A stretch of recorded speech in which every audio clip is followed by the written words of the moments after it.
Hi friends, അപ്പം നമ്മൾ ഇന്ന് ഈസ്റ്റർ സ്പെഷ്യൽ ബീഫ് കൊണ്ടാട്ടാണ് ഉണ്ടാക്കാൻ പോകുന്നത്.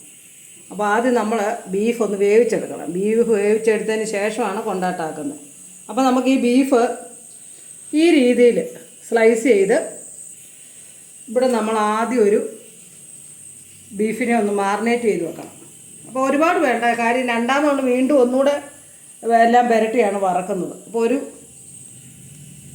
1/4 ടീസ്പൂൺ പോലും ഇല്ല, അതിലും താഴെ മഞ്ഞൾപ്പൊടി, ഒരു 1/4 ടീസ്പൂൺ മുളക് പൊടി, 1/4 ടീസ്പൂൺ മല്ലിപ്പൊടി, ആവശ്യത്തിന് ഉപ്പ്, ഒരു 1/4 ടീസ്പൂൺ ഇല്ല അതിൽ താഴെ കുരുമുളക് പൊടിയാണ്. ഇത് നമ്മുടെ പെരുംജീരകം പൊടിച്ചതാണ്, ക്രഷ് ചെയ്താൽ കേട്ടോ. പിന്നെ ഇത് നമ്മുടെ ഗരം മസാല. ഇത്രയും സാധനം നമ്മൾ ആദ്യം നമ്മുടെ ഈ ബീഫിലോട്ടൊന്ന് ഇട്ട് ഒന്ന് മാറിനേറ്റ് ചെയ്ത് വെക്കണം. ബീഫ് ഓൾറെഡി നമ്മൾ കഴുകിയാലും വെള്ളം ഇങ്ങനെ വരും, കുഴപ്പമില്ല.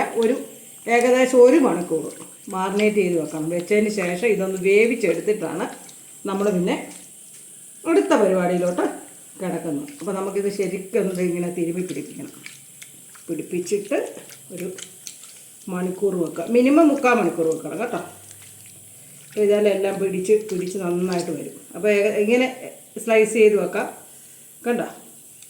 ഇതുപോലെ സ്ലൈസ് ചെയ്ത് വെച്ചിട്ട് ഇനി നമുക്കിത് വെന്ത് കഴിയുമ്പോൾ വേറെ പരിപാടിയുണ്ട്. അപ്പോൾ ആദ്യം ഇതൊന്നും എല്ലാം ഒന്ന് പുരട്ടി സെറ്റായിട്ടിരിക്കട്ടെ. ഏകദേശം 1 മണിക്കൂർ നമ്മൾ ആയിട്ടുണ്ട് നമ്മുടെ ഈ ബീഫ് കൊണ്ടാട്ടത്തിന് നമ്മൾ മാറിനേറ്റ് ചെയ്ത് വെച്ചത്. ഓക്കെ, അപ്പോൾ ഇനി നമുക്കതൊരു കുക്കറിലോട്ട് ഇട്ടിട്ടൊന്ന് ഒരു 3/4 വേവ്, ഒരുപാട് വെന്ത് പോകരുത്, കാരണം ഒരുപാട് വെന്ത് പോയി കഴിഞ്ഞാൽ അത് പൊടിഞ്ഞു പോകും. അപ്പോൾ നമുക്കൊരു 3/4 വേവ് വേകുന്നിടം വരെ ഒരു 4-5 വിസിൽ അതിനുള്ളിൽ നമുക്കിത് വാങ്ങണം. ഓക്കെ, അപ്പോൾ നമുക്കൊരു കുക്കറിലോട്ട് എടുത്തിടാം. ഞാൻ ഓൾറെഡി ഇവിടെ ബീഫ് വേറെ റോസ്റ്റ് ഉണ്ടാക്കി കേട്ടോ, ആ കുക്കർ തന്നെയാണ്. ജസ്റ്റ് അതൊന്ന് കഴുകിയതുള്ളൂ. അപ്പോൾ ഇതിൻ്റെ അകത്ത് നമുക്ക് ഇച്ചിരി വെള്ളമൊക്കെ വന്നിട്ടുണ്ട്, അതുകൂടെ കൂട്ടി ഇതിൻ്റെ അകത്തോട്ട് നമുക്ക് ഒഴിക്കണം. ഈ വെള്ളം കളയണ്ട, ഇത് ബീഫിൽ നിന്ന് ഇങ്ങനെ ഊറി വന്ന വെള്ളം കേട്ടോ. അപ്പോൾ അതുകൂടെ ഇത്രയും വെള്ളം മതി, ഒരുപാട് വെള്ളം വേണ്ട, അറിയാമല്ലോ ഇത് വെന്ത് വരുമ്പോൾ വെള്ളം ഇറങ്ങും. ഇനി നമുക്കിതൊരു 4-5 വിസിലാവുന്ന വരെ ഒന്ന് വേവിച്ചെടുക്കാം. കൊണ്ടാട്ടം, ബീഫ് കൊണ്ടാട്ടം. ബീഫ് ഓൾറെഡി നമ്മൾ ഉപ്പ്, മുളക് പൊടി, മഞ്ഞൾപ്പൊടി, മല്ലിപ്പൊടി, ഗരം മസാലയൊക്കെ ഇട്ടൊന്ന് വേവിച്ചെടുത്താണ്. ഇനിയിപ്പോൾ അടുത്ത് നമുക്കത് കൊണ്ടാട്ടം പുരട്ടി വെച്ച് ഫ്രൈ ആക്കാനുള്ള സംഭവമാണ്. ഇതാ നമുക്കിതൊന്ന് അരിഞ്ഞെടുക്കണം, കാണിച്ചു തരാം. അങ്ങനെ നമ്മുടെ ബീഫ് ഇതേ വെന്തിട്ടുണ്ട്. ഇനി ഇതാ ബീഫിൽ നിന്ന് ഇറങ്ങിയ വെള്ളമാണ്, അത് ഞാൻ കുറച്ചെടുത്തിട്ടുണ്ട്, കാരണം നമ്മുടെ ഈ മസാലയൊക്കെ ഒന്നുകൂടെ പുരട്ടാൻ വേണ്ടിയിട്ട്. അപ്പോൾ ഇതെന്ത് ചെയ്യണമെന്ന് വെച്ചാൽ ആദ്യം നമുക്ക് കൊണ്ടാട്ടത്തിന് പാകമായിട്ടുള്ള രീതിയിൽ നീളത്തിൽ അരിഞ്ഞെടുക്കണം. അപ്പോൾ ഇത് 3/4 വേകാനേ പറ്റത്തുള്ളൂ എന്ന് പറഞ്ഞതിൻ്റെ കാര്യം എന്നാ വെച്ചാൽ ഇല്ല, നമ്മളിങ്ങനെ അരിഞ്ഞെടുക്കുന്ന സമയത്ത് പൊടിഞ്ഞു പോകും. ഇനിയിപ്പോൾ നമുക്ക് ഈ മസാലയൊക്കെ പുരട്ടി ജസ്റ്റ് ഒന്ന് വറുത്തെടുത്താൽ മതി, ഭയങ്കര ടേസ്റ്റാണ് കേട്ടോ. അപ്പോൾ ഇതിങ്ങനെ നമ്മൾ സ്ലൈസ് ചെയ്തെടുക്കണം. അടുത്ത പീസ് എടുത്തു. ഇനിയിപ്പോൾ വലിയ ഇതൊന്നുമില്ല, പെട്ടെന്ന് വറുത്തെടുക്കാം. അപ്പോൾ നമുക്കിതെല്ലാം ഒന്ന് ഇതുപോലെ കട്ട് ചെയ്തെടുക്കാം. കണ്ടോ, കനം കുറച്ച് കട്ട് ചെയ്യണമെന്ന് പറയുന്നത് എന്നാ വെച്ചാൽ ഇത് വലിയ ഫ്രൈ ആക്കേണ്ട കാര്യമില്ല, ഡീപ്പ് ഫ്രൈ ആക്കേണ്ട കാര്യമില്ല. കാരണം ഡീപ്പ് ഫ്രൈ ആക്കിയുള്ള പ്രശ്നം എന്ന് വെച്ചാൽ കട്ടിയായിരിക്കും. ഞാനത് ഫ്രൈ ചെയ്യുമ്പോൾ കാണിച്ചു തരാം. ഇതിപ്പോൾ ഞാൻ ബീഫ് ഓൾറെഡി ഒരു റോസ്റ്റ് ആക്കി വെച്ചിട്ടുണ്ട്. അപ്പോൾ ഓർത്തെന്നാൽ ഇന്ന് ഈസ്റ്റർ അല്ലേ, ഒരു കൊണ്ടാട്ടം ഒന്നുണ്ടാക്കി നിങ്ങൾക്ക് ഒന്ന് ഷെയർ ചെയ്തേക്കാമെന്ന് വിചാരിച്ചു. ഇത് ഇച്ചിരി കൂടെ അവർ ഇന്നലെ അത് എന്താ പറ്റിയെന്നറിയാം, നമ്മൾ ആ ബീഫ് മേടിച്ചെടുത്തുനിന്ന് അവരത് കട്ട് ചെയ്യാതെ തന്നത്. അത് കാരണം ഞങ്ങൾ കട്ട് ചെയ്തപ്പോൾ ഉള്ള പ്രശ്നമാണ്. അവരോട് ഞാൻ ചോദിച്ചോ ഒന്ന് കട്ട് ചെയ്ത് തരാമോന്ന്. അപ്പോൾ നമുക്ക് ഈ കൊണ്ടാട്ടത്തിനൊക്കെ ഉള്ളത് അവർ കറക്റ്റായിട്ട് കട്ട് ചെയ്ത് തരും. അപ്പോൾ ഇതിപ്പോൾ നമ്മൾ കട്ട് ചെയ്യുന്നതല്ലേ, അപ്പോൾ കൊണ്ടാട്ടത്തിൻ്റെ ഇച്ചിരി അങ്ങോട്ടും ഇങ്ങോട്ടും ഒക്കെ വലിപ്പ വ്യത്യാസം വരും കേട്ടോ. ഇച്ചിരി കൂടെ നീളമാണ് കറക്റ്റ്, ഒരു എന്താ പറയുക കൊണ്ടാട്ട ഷേപ്പ് എന്നൊക്കെ പറയുമ്പോൾ ഈ നീളം കണ്ടോ, ഈ നീളം കണ്ടോ. അപ്പോൾ ഇത് കട്ട് ചെയ്തിട്ട് കാണാം. അപ്പോൾ നമ്മുടെ കൊണ്ടാട്ടത്തിന് ബീഫ് ഇതെല്ലാം അരിഞ്ഞു വെച്ചിട്ടുണ്ട്. ഇനിയിപ്പോൾ നമ്മൾ നേരത്തെ എല്ലാ പൊടിയിട്ട് ഒന്ന് മാറിനേറ്റ് ചെയ്താണ് ഇത് ഫ്രൈ ചെയ്തെടുത്ത്. വീണ്ടും നമ്മൾ ആ പൊടികളെല്ലാം കുറച്ചുകൂടി ഇടുക, എല്ലാം അറിയാം. അതിനകത്ത് നമ്മൾ സെപ്പറേറ്റ് ഇനി ഇടുന്ന ഇച്ചിരി ജീരകം മാത്രമേ ഉള്ളൂ, വേറെ ഇടുന്നുള്ളൂ. പിന്നെ നമ്മൾ കുരുമുളക് പൊടിയെ, പെരുംജീരകപ്പൊടിയെ, ഗരം മസാല പൊടിയെ, മുളക് പൊടിയെ, മഞ്ഞൾപ്പൊടിയെ, പിന്നെ ഉപ്പ്, കാരണം അതിൻ്റെ വെള്ളം ഇച്ചിരി പോയതുകൊണ്ട് ഉപ്പ്, പിന്നെ ഇഞ്ചി വെളുത്തുള്ളി ഞാൻ ചതച്ചെടുക്കുന്ന കേട്ടോ, അരച്ചല്ല. കാരണം എന്നാ വെച്ചാൽ ഈ ചതച്ചെടുക്കുമ്പോൾ എന്നാ വെച്ചാൽ ഫ്രൈ ആയി കഴിയുമ്പോൾ അതിൻ്റെ അത് നമുക്ക് കഴിക്കാൻ ഒരു ഇത് സുഖമാണ്. ഇനിയിപ്പോൾ നമ്മൾ ഇതെല്ലാം കൂടെ ഇതിൻ്റെ അകത്തോട്ട് ഇട്ടിട്ട് ഒന്ന് പുരട്ടിയെടുക്കണം. ഒത്തിരി പൊടിച്ച് പുരട്ടരുത്, ഇങ്ങനെ ജസ്റ്റ് ഒന്ന് പുരട്ടിയെടുത്താൽ മതി. അപ്പം ഞാൻ പറഞ്ഞാൽ മുക്കാൽ വേവ് വരണമെന്ന് പറഞ്ഞതിൻ്റെ കാര്യം എന്നാ വെച്ചാൽ നമ്മളിത് പുരട്ടിയെടുക്കുന്ന സമയത്ത് പൊടിഞ്ഞു പോകാനായിട്ട് സാധ്യതയുണ്ട്. അപ്പോൾ നമുക്കൊന്ന് പുരട്ടിയെടുക്കാം. പുരട്ടിയെടുക്കുമ്പോഴത്തേക്കിന് ഇച്ചിരി വെള്ളമയം വേണമെന്നുണ്ടെങ്കിൽ നമുക്ക് ഈ ബീഫ് വേവിച്ച വെള്ളം ഒഴിക്കാം, അതാണ് ടേസ്റ്റ്. അപ്പോൾ അതിനാണ് ഞാൻ ഈ വെള്ളം എടുത്ത് വെച്ചിരിക്കുന്നത്. കുറച്ച് വെള്ളം ഒഴിക്കാം, ബീഫ് വേവിച്ച വെള്ളമാണ്.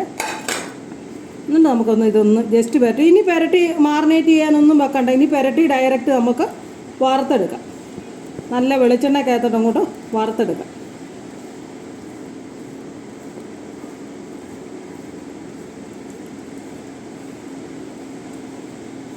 അല്ല, ഇതെല്ലാം പിടിച്ചിട്ടുണ്ട്. ഇത് നമുക്ക് വെളിച്ചെണ്ണക്കകത്തോട്ട് ഒന്ന് വറുത്തെടുക്കാം. ഓക്കെ.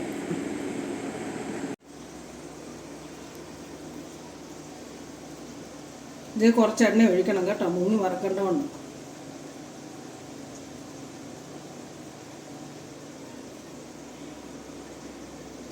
എണ്ണ നന്നായിട്ട് ചൂടാകട്ടെ. എണ്ണ മൂത്തിട്ടുണ്ട്. ഇനി നമുക്കിത് ഈ കൊണ്ടാട്ടം ഓരോന്നിട്ട് കൊടുക്കാം. അത് നമ്മൾ അവിടുന്ന് കട്ട് ചെയ്തെടുത്തിരുന്നെങ്കിൽ കുറച്ചുകൂടെ നീളത്തിൽ കിട്ടിയേനെ. ഇപ്പം നമ്മൾ കട്ട് ചെയ്തുകൊണ്ടുള്ളതാണ് നീളം കുറഞ്ഞു പോയത്. കുഴപ്പമില്ല, ഭയങ്കര ടേസ്റ്റായിരിക്കും.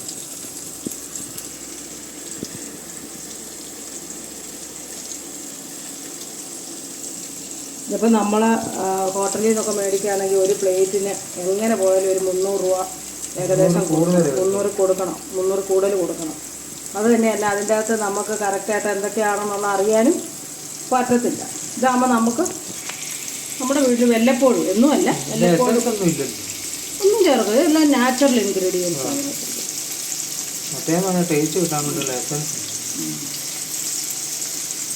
നമ്മൾ ഇന്നാളൊരു ബീഫ് റോസ്റ്റ് മേടിച്ചിട്ട് 200 രൂപ കുഞ്ഞ് അല്ലേ, 150 ഗ്രാമാണ്. അപ്പോൾ നമ്മൾ ആദ്യം ഇട്ട കൊണ്ടാട്ടം ദേ ഇവിടെ ഓക്കെ ആയിട്ടുണ്ട്. കൊണ്ടാട്ടമല്ല, ബീഫ് കേട്ടോ. കൊണ്ടാട്ടം റെഡി ആയിട്ടുണ്ട്. നമുക്കതൊരു പാത്രത്തിലോട്ട് മാറ്റാം. കണ്ടോ, ഭയങ്കര ടേസ്റ്റായിരുന്നു. എന്നാലും കടിക്കത്തക്ക രീതിയിലാണ് നമ്മൾ എടുത്തിരിക്കുന്നത്. അല്ലെങ്കിൽ അത് കടിക്കാൻ മേല വരും, ഇച്ചിരി കട്ടിയായി പോയി കഴിഞ്ഞാൽ. അപ്പോൾ അടുത്തും കൂടെ നമുക്കൊന്ന് ഇടാം. ഇട്ടിട്ട് ഇതിന് അവസാനം നമ്മളൊരു 2-3 സാധനം ഇതിൻ്റെ അകത്തിട്ട് നമ്മളൊന്ന് ഫ്രൈ ചെയ്തെടുക്കുന്നുണ്ട്. അപ്പോൾ നമുക്ക് അടുത്തും കൂടെ ഒന്ന് ഇട്ട് കൊടുക്കാം.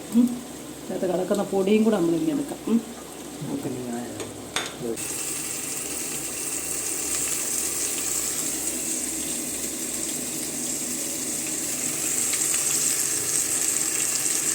ഇതിനിടയ്ക്ക് നമ്മുടെ ബീഫ് ഇവിടെ റോസ്റ്റ് റെഡി ആയിക്കൊണ്ടിരിക്കുക കേട്ടോ. അതിൻ്റെ ഒരു റെസിപ്പി എനിക്ക് തോന്നുന്നുണ്ട്, ഞാൻ യൂട്യൂബിൽ ഇട്ടിട്ടുണ്ടെന്ന് തോന്നുന്നു. ഇത് ബീഫ് റോസ്റ്റ് ഞങ്ങളുടെ ഈസ്റ്റർ സ്പെഷ്യലാണ്. ബീഫ് റോസ്റ്റും ബീഫ് കൊണ്ടാട്ടും. അപ്പോൾ അത് നിങ്ങളെ അതുകൊണ്ടാണ് ആ കൊണ്ടാട്ടം ഒന്ന് കാണിക്കാത്ത നോക്കിയത്. അപ്പോൾ അതുകൂടെ നമുക്കൊന്ന് ഫ്രൈ ചെയ്തെടുക്കാം. ഇപ്പോൾ നമ്മുടെ കൊണ്ടാട്ടം റെഡി ആയിട്ടുണ്ട്. ഈ കിടക്കുന്ന പൊടിയൊക്കെ ഇഞ്ചിയൊക്കെ ഉണ്ടോ, ഭയങ്കര ടേസ്റ്റ് ആയിരിക്കും കേട്ടോ. ഇഞ്ചിയെല്ലാം ആണ്.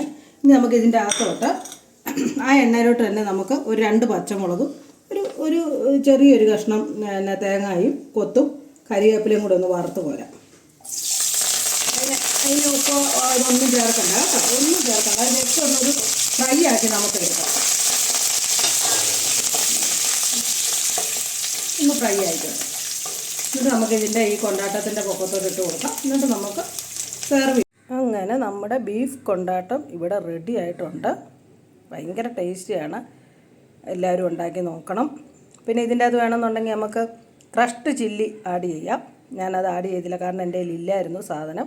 ഉണ്ടെങ്കിൽ ഒന്നുകൂടെ നല്ലതാണ്. ഇതിൻ്റെ അകത്ത് ഇപ്പോൾ നമുക്ക് എല്ലാ ഇൻഗ്രീഡിയൻസും ചേർന്നിട്ടുണ്ട്. തേങ്ങാക്കൊത്തൊക്കെ തിന്നാൻ സുഖമാണ്. അതിൻ്റെ അകത്തിട്ടിരിക്കുന്ന ആ പച്ചമുളകൊക്കെ അടിപൊളിയാണ്. അപ്പോൾ അടുത്ത നല്ലൊരു വീഡിയോ ആയിട്ട് നമുക്ക് കാണാം. അപ്പോൾ എല്ലാവർക്കും ഒരിക്കൽ കൂടെ happy Easter. Okay, thank you.